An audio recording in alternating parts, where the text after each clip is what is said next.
have you noticed the recent shift in election odds? It seems Kamala Harris is back in the lead. The electoral battleground has been heating up as Vice President Kamala Harris takes the lead in election prediction markets, leaving former President Donald Trump trailing behind.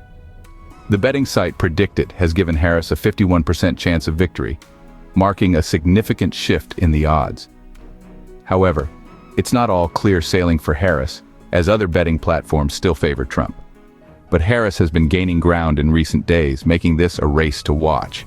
It's a neck-and-neck competition according to the polls, with 538 tipping the scales slightly to Harris with a 49% chance of winning, and The Economist showing her with a slight edge at 52 to 48%. The excitement surrounding these predictions has caused an upsurge in the popularity of election betting. This has sparked debates about the reliability of these markets in predicting election outcomes. But what exactly are these election prediction markets and how do they work? Election prediction markets, a fascinating concept, aren't they? Now let's dive in and demystify them. Essentially, these markets are platforms where people put their money where their predictions are, betting on the outcome of future events, such as elections. Participants buy and sell shares representing the potential outcomes of an event, and the price of each share reflects the market's collective belief about the likelihood of that outcome. How are these odds determined, you ask? Well, it's a combination of public sentiment, polling data, and historical trends. The market adjusts these odds as new information becomes available, creating a dynamic, ever-changing prediction system. For instance, if a candidate performs well in a debate or secures a key endorsement, their odds might increase. Conversely, a political scandal or poor polling numbers might decrease a candidate's odds. In essence, these markets are a real-time reflection of public opinion, capturing the ebb and flow of the political landscape.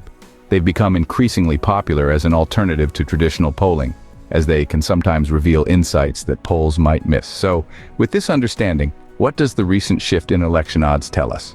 A shift in election odds can be quite revealing, don't you think? Now let's talk about the recent shift we've seen where Vice President Kamala Harris has taken the lead in election prediction markets. Despite former President Donald Trump remaining a favorite on some betting sites, Harris has certainly gained ground in recent days. The odds are a fascinating dance between the two candidates.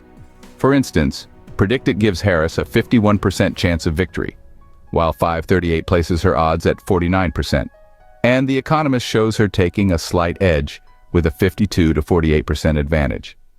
This surge in election betting popularity has sparked debates about the accuracy of these markets in predicting election outcomes. It's a complex dance of numbers and probabilities reflecting the pulse of the nation as we move closer to Election Day. But remember, these numbers are just a snapshot. They're subject to change as the political landscape evolves. The odds are not set in stone, but rather, they ebb and flow much like the tide. So as we watch the political stage unfold, remember that the odds are always shifting, much like the tide. Until next time, stay curious and keep questioning.